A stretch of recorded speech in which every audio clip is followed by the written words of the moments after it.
Okay मनोहर, present हो गए आप भी। तो हमारा बिजनेस स्टडी में फर्स्ट चैप्टर है बेटा, लेट अस स्टार्ट।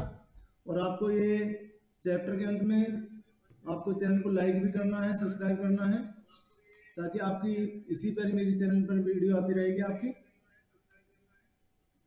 तो आप हमारा यूनिट फर्स्ट में बिजनेस स्टडी में पहला चैप्टर है nature and significance of management.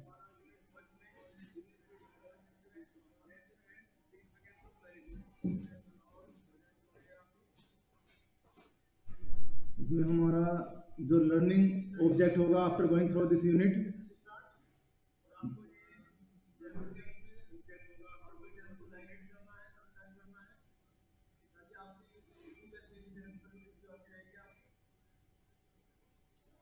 after going through this unit,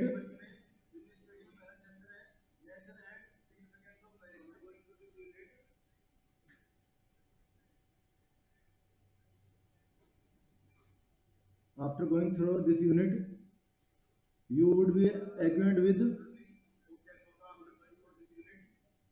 management, its concept, objectives, importance, इसके उद्देश्य क्या है मैनेजमेंट के, इसकी कंसेप्ट क्या है, इसके इम्पोर्टेंस महत्व क्या है, ये हम आज कोई स्टडी करेंगे। नेचर ऑफ मैनेजमेंट, मैनेजमेंट की प्रकृति कैसी होती है एज ए साइंस, एक विज्ञान के रूप में, as art and as profession.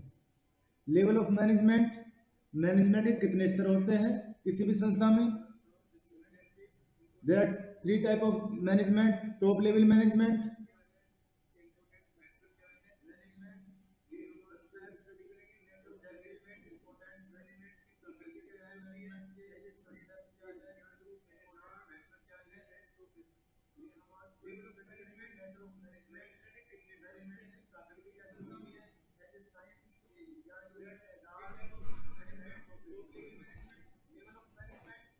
Level of management,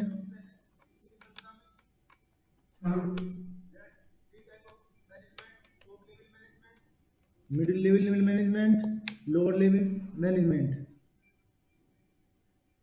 function of management, management के क्या क्या कार्य होते हैं। प्लानिंग करना, ऑर्गेनाइजिंग करना, स्टाफिंग करना, स्टाफ रखना, डायरेक्टिंग करना, फिर उनका कंट्रोलिंग करना, ये मैनेजमेंट के फंक्शन हैं। और कोऑर्डिनेशन में कंसेप्ट है, इंपॉर्टेंस है, जो हम इसमें जानेंगे। Management and introduction. In modern time when human needs are continuously rising, it is absolutely impossible in fulfil them single handed. आधुनिक समय में जब इतना कार्य बढ़ रहा है, किसी एक व्यक्ति के हाथों में कार्य नहीं चल सकता। In such a situation the need for group activity is felt. ऐसी सिचुएशन में हमें एक ग्रुप एक्टिविटी की जरूरत पड़ती है। Man can produce any single things by himself along and there is always the necessity of a human group. Utilizing in each both science and art and followed in order to accomplish predetermined objective। जो हमारे उद्देश्य है उनको प्राप्त करने के लिए planning करना, संगठन को ऑर्गेनाइज करना, उसको निर्देशित करना, ये सब मैनेजमेंट के अंतर्गत हमारा आता है। According to F.W. Taylor, management is the art of knowing what you want to do. मैनेजमेंट एक ऐसी कला है जानने की तुम क्या करना चाहते हो, what you want to do, and then seeing that they do it the best and the cheapest way. उसे सबसे सस्ते ढंग से तरीके से उसको कराना। मैनेजमेंट में be defined as the process of mean by means which the purpose and objective of a particular human groups are determined, classified and effective। effectiveness versus efficiency। effectiveness क्या है, efficiency क्या है। efficiency refers to completing the job on time no matter whatever the cost। efficiency का मतलब यह है कि जो भी कार्य है वो समय पर होना चाहिए, इस बात की कोई परवाह नहीं है कि उस पर कॉस्ट कितनी आई, लागत कितनी आई, उसे बोलते हैं हम effectiveness. Effectiveness means to completing the job on time, कि कोई भी कार्य समय पर होना चाहिए, no matter what ever the cost, कि चाहे कॉस्ट कितनी भी आ जाए। अगर कोई काम हमारा 1 घंटे के अंदर होना है तो उसे 1 घंटे के अंदर ही होना है, कराना है उदाहरण के लिए, चाहे उस पर हमारी कॉस्ट कितनी भी आ जाए। ऑन द अदर हैंड, जबकि एफिशिएंसी का मतलब जो होता है refer to doing the job in a cost effective manner, जबकि एफिशिएंसी का मतलब है कि हमें कोई कार्य करना है लेकिन कॉस्ट को भी ध्यान में रखना है, उसे हम बोलेंगे एफिशिएंसी। और इफेक्टिवनेस में यह है कि कॉस्ट चाहे कितनी भी आ जाए, कार्य समय पर होना चाहिए, जबकि एफिशिएंसी में कार्य समय पर होना चाहिए और कॉस्ट को भी ध्यान में रखना है। As is evident that management is concern not only with the getting job completed effectively but also with doing it as efficiency as possible. Hence for a successful manager, अगर कोई सफल मैनेजर बनना चाहता है, effectiveness and efficiency both are equally important. Effectiveness और efficiency दोनों ही समान रूप से महत्वपूर्ण है। Effectiveness and efficiency together lead an organization at the top and vice versa. Effectiveness और एफिशिएंसी ही किसी संगठन को उच्च स्तर तक ले जाते हैं। As far as effectiveness is concerned, जहां तक इफेक्टिवनेस का संबंध है, it is achieved while completing a task on time. Effectiveness जब प्राप्त की जाती है जब कोई कार्य समय पर किया जाता है। On the other hand, to achieve efficiency one has to conduct the cost benefit analysis, the relationship between inputs money material equipments and persons and output benefit derived efficiency is known to be increased in 2 ways. Number 1, having some outputs while using lesser inputs. Number 2, having more outputs while using same inputs. The difference between the effectiveness and efficiency is given in the following table. बेटा effectiveness और efficiency में क्या अंतर है, ये हम इस table के थ्रू भी आपको समझा रहे हैं, और इस पे केस स्टडी भी आती है कि इफेक्टिवनेस क्या है। मीनिंग, पहले तो बेसिक ऑफ डिफरेंस क्या है इसमें, इफेक्टिवनेस का मतलब क्या है। Effectiveness refer to completing the job on time no matter what ever the cost. जो आपका इफेक्टिवनेस है, इसका मूल उद्देश्य यह है कि कार्य समय पर होना चाहिए, चाहे लागत कितनी भी आए। लागत पर कोई ध्यान नहीं दिया जाता, कॉस्ट पर कोई ध्यान नहीं दिया जाता। It refer to completing the job on time no matter what ever the cost, उस पर कॉस्ट पे ध्यान नहीं दिया जाता, उसे बोलते हैं इफेक्टिवनेस। जब भी एफिशिएंसी का मतलब है it refer to completing the job in time cost effective manner, किस कार्य समय पर होना चाहिए लेकिन आपको कॉस्ट पर भी ध्यान रखना है। उदाहरण के लिए मैं एक एग्जांपल देता हूं। मान ली कोई बिल्डिंग हमें 10 दिन के अंदर बनानी है, तैयार करनी है, तो हमने उसे 10 दिन में तैयार कर दिया, लेकिन उस पर लागत तो आनी थी 10,000 की और आगे उस पर 20,000 की। तो यहां पर यह हुआ इफेक्टिवनेस तो हुआ, कार्य समय पर तो हुआ, लेकिन कॉस्ट जो है वो ज्यादा आ गई, कॉस्ट पे कोई ध्यान नहीं दिया गया। जबकि एफिशिएंसी में क्या होगा, एफिशिएंसी में काम समय पर भी हुआ आपका, और कॉस्ट जो 10,000 रखी थी उसके अंतर्गत ही काम होता है, तो इसका मतलब है वो एफिशिएंसी वर्क है हमारा। इतना हाँ डिफरेंस इनमें। इफेक्टिवनेस में तो टाइम पर काम होना चाहिए, कॉस्ट पे कोई ध्यान नहीं दिया जाता। कौन कौन से है, on the analysis of various definition, जैसे हमने जो उनसे डेफिनेशन उनका एनालिसिस करें, the following features of management emerge. तो मैनेजमेंट की ये विशेषताएं निकल के आती है हमारी। First, management is goal oriented process. जो मैनेजमेंट है उसका गोल ओरिएंटेड प्रोसेस है, एक प्रक्रिया है, एक उद्देश्य आधारित प्रक्रिया है। Every organization set up itself with a view to realize a specific goal. कोई भी ऑर्गेनाइजेशन हो जिसकी जो स्थापना होती है वह अपने विशेष उद्देश्य रखता है। The goals of different organization can be different. प्रत्येक संगठन के जो उद्देश्य है वो अलग अलग हो सकता है। For example, the goal of A school can be give a high quality education, कि एक स्कूल का जो उद्देश्य है कि हमें हाई क्वालिटी एजुकेशन देनी है, and that of a company may be to earn the maximum profit. जबकि एक कंपनी का जो उद्देश्य होता है कि हमें ज्यादा से ज्यादा प्रॉफिट कमाना है। तो प्रत्येक दोनों संस्थाओं का अलग उद्देश्य हो गया। Now the question raise, how to realize the goal. Of the organization, कि कैसे एक संगठन के उद्देश्य को हम ऊपर उठा सकते हैं। The answer of this question lies hidden in management. इस क्वेश्चन का जो उत्तर है वो प्रबंध में छिपा हुआ है। Management easily realize the goals of the organization by फोर्टिंग यूटिडेंस in the efforts of management different employees. Number two, management is all pervasive. Anything minus management is nothing to or zero. अगर हम माइनस कर दे management कोई भी चीज minus कर दी जाए, anything minus management is nothing और जीरो, तो वह कुछ भी नहीं रहेगा। Here by anything we mean all type of activities, सभी प्रकार की एक्टिविटीज, इकोनॉमिक्स चाहे वह आर्थिक एक्टिविटीज हो, सोशल सामाजिक हो, और पॉलिटिकल चाहे राजनीतिक एक्टिविटीज हो। A mall needs to be manage as much as a school और ए हॉस्पिटल। एक मॉल को अगर हमें मैनेज करना है तो उसको इतनी ही आवश्यकता है, उसी प्रकार से मैनेज किया जाता है जैसे कि एक स्कूल को क्या करते हैं। द इंडिया, जापान और जर्मनी इज द सेम, सब में सेम ही है। Their way to do this may be quite different, लेकिन वो करने का तरीका अलग हो सकता है, लेकिन कार्य सबके एक जैसे ही है। This difference is due to their cultural and traditional difference.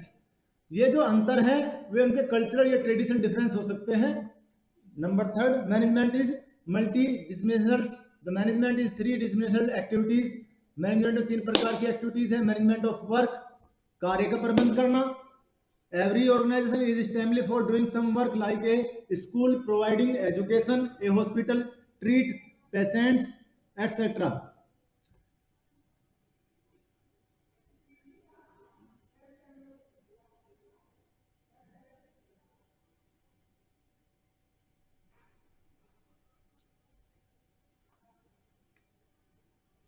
Of these, no work can be completed satisfactorily without management. Management translate, management के बिना कोई भी कार्य नहीं हो सकता संतोषजनक रूप से। बिजनेस स्टडीज में आपका अगले चैप्टर पे, this work of organization is termed of goals to be achieved and assign the means to achieve it. Management of people, लोगों का प्रबंधन करना भी मैनेजमेंट में आता है। Management of operation, management of operation,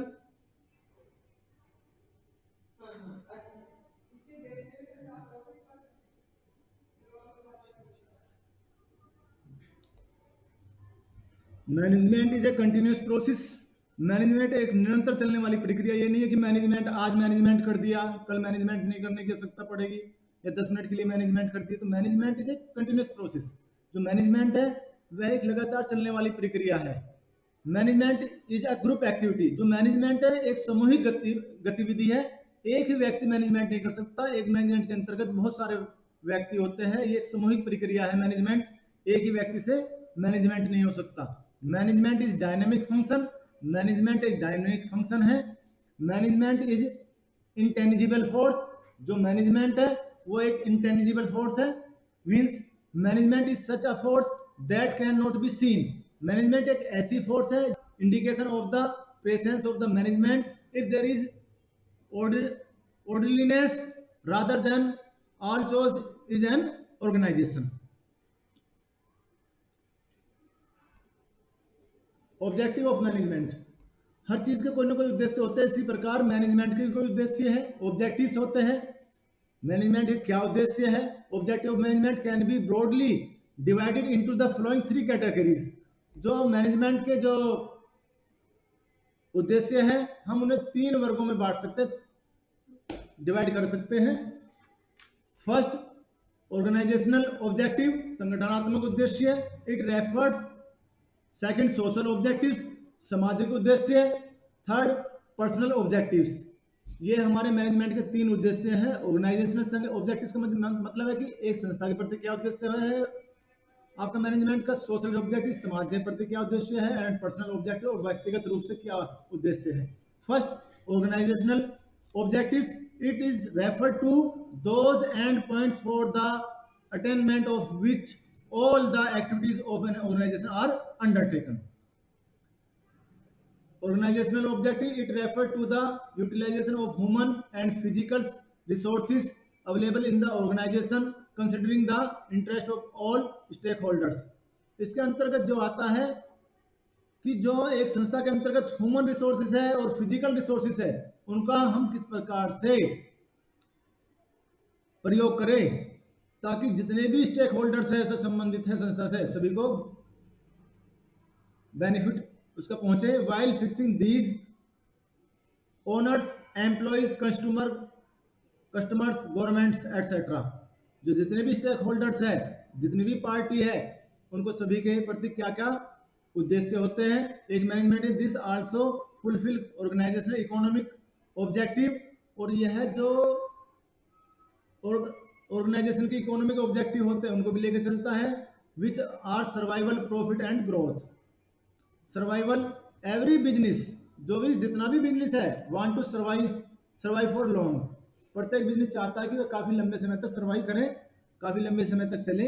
so management by taking positive decision with regard to different business activities, इसलिए जो मैनेजमेंट है वह पॉजिटिव डिसीजन लेता है जो बिजनेस की विभिन्न एक्टिविटीज है। Should ensure that business survives for long, ताकि जो उनका बिजनेस है काफी लंबे तक समय तक सर्वाइव करे। दूसरा, second, profit. Profit plays an important role in facing business hazard and successful running of business activities, so it must be ensured by the management that एडवेट profit is earned by the business. Business का जो उद्देश्य है, महत्वपूर्ण वो profit है, ताकि business को वह जो प्रॉफिट कमाया जाए उससे संगठन अच्छी प्रकार से चल सके, वृद्धि हो सके, उसकी ग्रोथ। दूसरा है मैनेजमेंट का उद्देश्य है ग्रोथ, वृद्धि। Every business want to grow, प्रत्येक बिजनेस चाहता है कि वह ग्रो होना चाहिए। Management must ensure growth of business, और जो मैनेजमेंट होता है वह भी है सुनिश्चित करना चाहता है कि बिजनेस का ग्रोथ हो। Growth can be measured by sales. अब हमें पता कैसे चले कि हमारे बिजनेस की ग्रोथ हो रही है, उसे हम कैसे मापेंगे? तो वो सेल्स है, नंबर ऑफ एम्प्लॉइज से नापी जाती है, प्रोडक्ट से नापी जाती है, कैपिटल इन्वेस्टमेंट से नापी जाती है, एटसेट्रा। इससे पता, इन सारी चीजों से पता चलता है कि बिजनेस हमारा कितना ग्रोथ कर रहा है। If all these show an increasing trend, then it can be conducted that business is heading the towards of growth. अगर ये सारी एक्टिविटीज हमारी बढ़ रही है, जैसे कि हमारी सेल बढ़ रही हो, हमारे बिजनेस में पहले 10 कर्मचारी थे, अब 20 कर्मचारी हो गए हो, प्रोडक्ट्स जो है हमारे पहले कम थे, मार्केट में और ज्यादा प्रोडक्ट आ गए हैं। पहले हमने कैपिटल सपोज करो 1 लाख इन्वेस्टमेंट कर रखा था, अब हमारे 10 लाख इन्वेस्टमेंट हो रही है इस बिजनेस में, तो इसका मतलब है हमारा बिजनेस ग्रोथ कर रहा है। तो बिजनेस की ग्रोथ को 4 चीजों से नाप सकते हैं हम एक बिजनेस की, और ये बिजनेस का उद्देश्य भी है सेल से, नंबर ऑफ एम्प्लॉइज से, प्रोडक्ट से और कैपिटल इन्वेस्टमेंट से। अब हमारा जो बिजनेस है, ये नहीं है कि हमारा प्रॉफिट कमाना ही बिजनेस है, हमारा उद्देश्य है मैनेजमेंट का। मैनेजमेंट के समाज के प्रति भी कुछ उद्देश्य होते हैं, उनको भी लेकर चलना पड़ता है। मेन उद्देश्य तो बिजनेस का यह है कि प्रॉफिट कमाया जाए, लेकिन सोशल ऑब्जेक्टिव्स भी हर एक बिजनेस के।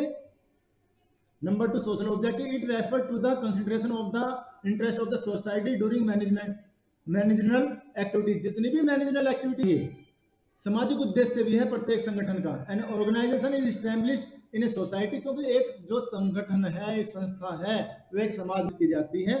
दैट इज वाई, यही कारण इट बिकम्स द, जो सामाजिक लाभ है उनको भी ध्यान रखें, समाज के प्रति भी उसको उत्तरदायी होना चाहिए। The social objectives are defined as the fulfillment of the responsibility of an organization toward society. इसलिए समाज के प्रति प्रत्येक संगठन का उद्देश्य है कि जो सामाजिक उद्देश्य है उनको वह निभाए। Under this objective the manager promise to ensure health, safety and price control. अब इसके अंतर्गत जो सोशल ऑब्जेक्टिव होते हैं, इसके अंतर्गत जो मैनेजर होता है वह क्या वादा कर सकता है समाज से कि हमारा जो प्रोजेक्ट होगा वो उनके हेल्थ के लिए अच्छा होगा, सेफ्टी भी देगा, सुरक्षा भी देगा, एंड प्राइस कंट्रोल, और कीमतें भी ठीक होगी, कंट्रोलिंग होगी। समाज के प्रति जो हमारा जो दायित्व है उसको हम निभाएंगे, स्वस्थ, सुरक्षित और अच्छे कम दाम में हम अच्छा माल देंगे। तो ये सोशल ऑब्जेक्टिव होते हैं हर एक मैनेजर के, जो मैनेजमेंट करता है किसी संस्था में। Main social objective of management are included in the following list. जो अगर लिखित लिस्ट है, इसमें हम सामाजिक उद्देश्य बताते कौन कौन से होते हैं। आपकी केस स्टडी आएगी तो उसमें भी ये पूछेगा सामाजिक उद्देश्य कौन से हैं और आपके ऑर्गेनाइजेशन ऑब्जेक्टिव कौन से हैं, तो ये आपको देखना पड़ेगा जब हम केस स्टडी आपको कराएंगे। तो जो सामाजिक उद्देश्य उसमें मेन कौन कौन से आपके, to make available employment opportunities, कि हमें रोजगार की अवसर उपलब्ध कराने हैं। To save environment from getting polluted, हम ऐसा कोई प्रोडक्ट ना बनाए जिससे कि जो हमारा इन्वायरमेंट है वो पॉल्यूटेड हो, ये भी हमारा उद्देश्य ध्यान में होना चाहिए। Number third, to contribute in proving living standard, और जो लिविंग स्टैंडर्ड आदमी का उसमें सुधार आए, इंप्रूविंग हो, ये भी एक सामाजिक उद्देश्य है प्रत्येक संस्था का। फॉर एग्जाम्पल, उदाहरण के लिए आपने सुना होगा एशियन पेंट का नाम, बर्जर है, Asian Paints, there are so many paints कंपनियां। Asian Paints has provided fund under its community development program, जो एशियन पेंट्स है जो भी वो कमाता है उसमें से कुछ फंड वह जो है कम्युनिटी डेवलपमेंट प्रोग्राम में देती है, which has made possible the effective utilization of local resources by the farmers, ताकि जो लोकल रिसोर्सेज है उनका ठीक यूटिलाइजेशन हो सके। In the same manner, steel authority of India, जो भारत की स्टील अथॉरिटी ऑफ इंडिया है, regularly provide service related to agriculture, कृषि संबंधित जो भी वो है उसको सर्विस प्रदान करती है। इंडस्ट्री, एजुकेशन, हेल्थ एटसेट्रा आदि में भी वह सहायता करती है। To the people living nearby its steel plants, जो उनके स्टील प्लांट्स के आसपास लोग रहते हैं उनके लिए यह समाज सुविधाएं वह प्रदान करती है। तो ये इसका सोशल ऑब्जेक्टिव हुआ। थर्ड, पर्सनल ऑब्जेक्टिव्स, जो मैनेजमेंट है उसके व्यक्तिगत ऑब्जेक्टिव्स भी होते हैं। It refer the objective to be determined with the respect to the employees of the organization. Personal objectives जो है मैनेजमेंट के जो उद्देश्य है, जो ऑर्गेनाइजेशन में जो कर्मचारी काम कर रहे हैं उनके प्रति है। Every organization in a group of people having different nature, प्रत्येक ऑर्गेनाइजेशन में जो लोग कार्य करते हैं सब उनका अलग अलग नेचर होता है, स्वभाव होता है। आपके पेरेंट्स भी कहीं ना किसी ऑर्गेनाइजेशन में काम कर रहे होंगे, तो वहाँ का जो मैनेजर होगा तो वो भी तो उनकी पर्सनल दिक्कतें आती होगी, उनको ध्यान में रखता होगा। These people become a part of the organization with the view to fulfill the following need, three needs. तो ये जो लोग होते हैं उनकी जो अगर लिखित तीनों आवश्यकताएं होती है उनको पूरा करने का प्रयास करना चाहिए, ये भी मैनेजमेंट का कार्य है। मान लीजिए किसी कर्मचारी को पैसे की आवश्यकता पड़ती है किसी वैसे समय पर, तो वो उनको देना चाहिए। फाइनेंशियल नीड्स है, these people expect and competitive salary and other parts from the organization, जो ये लोग इसमें ऑर्गेनाइजेशन में काम करते हैं, एम्प्लॉय काम करते हैं, तो वे चाहते हैं कि उन्हें उचित सैलरी मिलनी चाहिए संगठन से जो भी संस्था में काम कर रहे हैं। Number the social needs, these people want to get recognized from their peers, और वे अपनी एक समूह में अपनी एक वो चाहते हैं कि उनकी पहचान बने।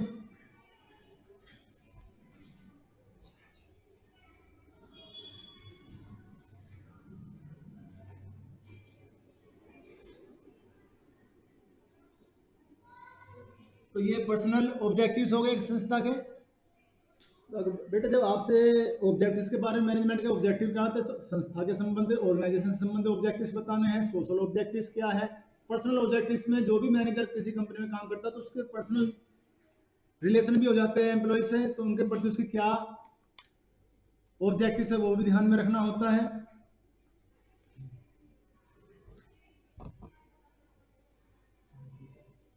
ओके, अब आपको मैंने आज ये पढ़ा, इसको रीडिंग करनी है आपको बेटा इसको सारे। और दूसरा, आप इस चैनल को आप लाइक करेंगे, सब्सक्राइब करेंगे, ताकि हमारी इस वीडियो इसी प्रकार चलती रहे। और जो भी आपके डाउट है वो आप मुझे लिख कर भेज सकते हैं अभी आप अपने पास, मैं अभी आपके साथ ही हूँ।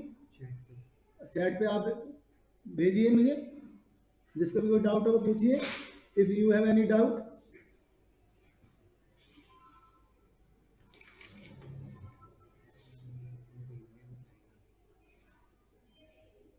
ये आपका Mukesh Prerna, Ashish Chauhan, any doubt, Soni, Sagar, Ashish Chauhan, Deepak Chauhan, have you any doubt, Shiv Chauhan, Deepmala, Priyanka, ये सभी अपने डाउट जो है तो लिखकर भेजिए आप। Priyanka Kumari, if you have any doubt in your mind about the chapter you can ask me, do fast।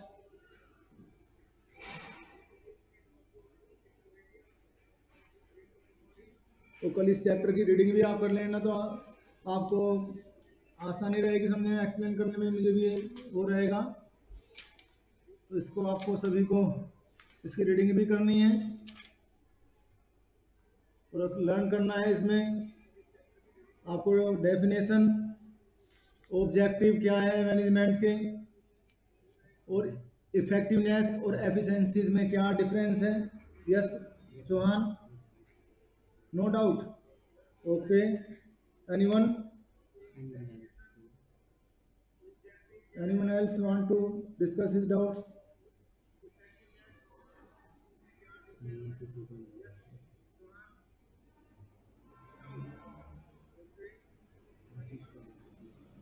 Ashish one, yes sir. What Ashish, what have you doubt? Write me.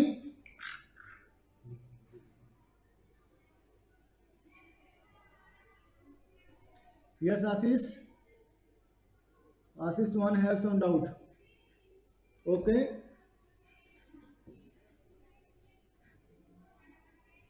Write it to me.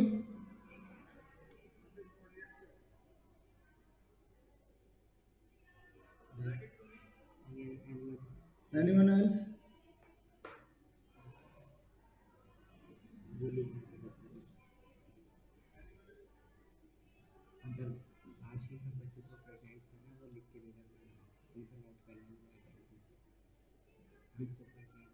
जितने भी बच्चे present हैं वो last में अपने नाम लिख कर भेजे। इसमें मुझे आपकी अटेंडेंस नोट करनी है।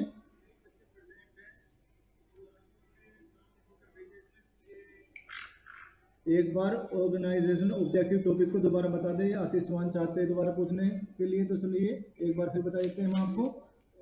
ऑब्जेक्टिव ऑफ मैनेजमेंट,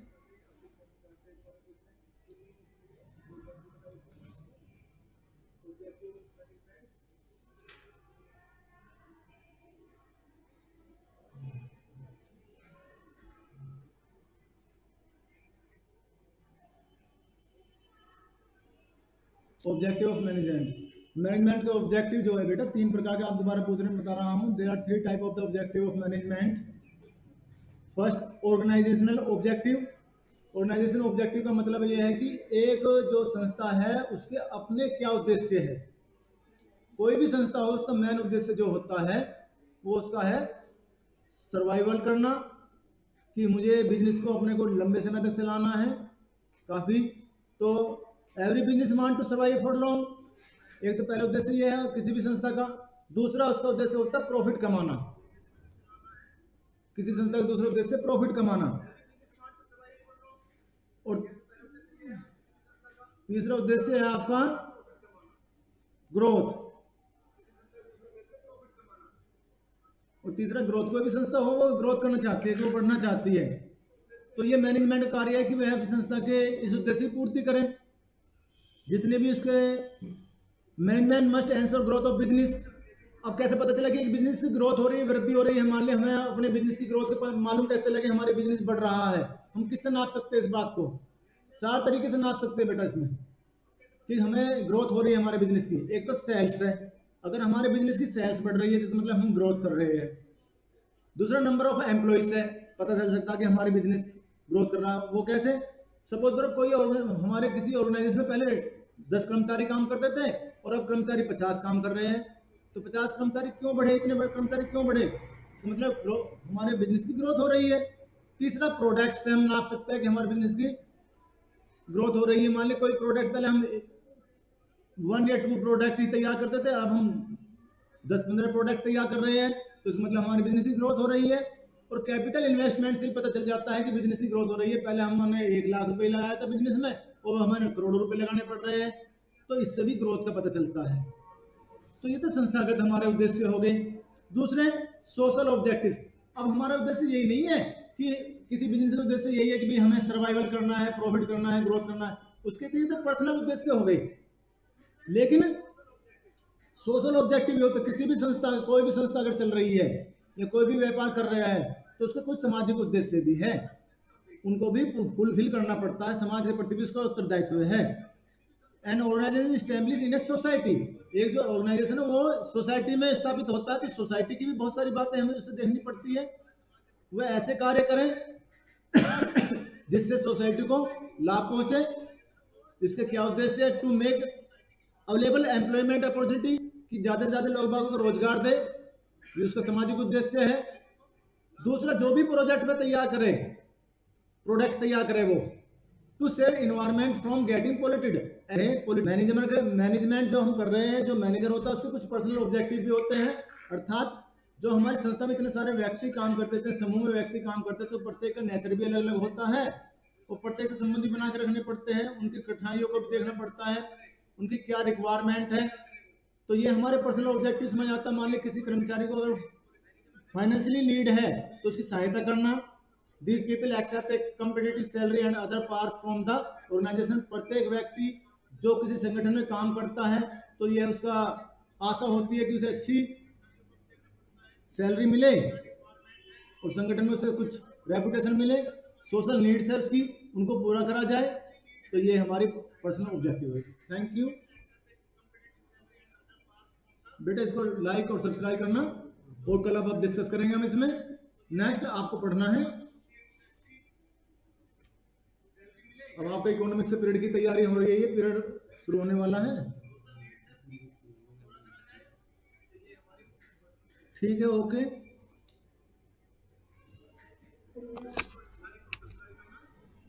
हाँ जी। मेरा पीरियड मतलब पीरियड लग चुका है। अच्छा चलो, मैं कल ले लेती हूँ सब पूरा ही। ना ले लीजिए, ले लीजिए आप। अब तो सर मैं दूसरे क्लास में जाऊँगी।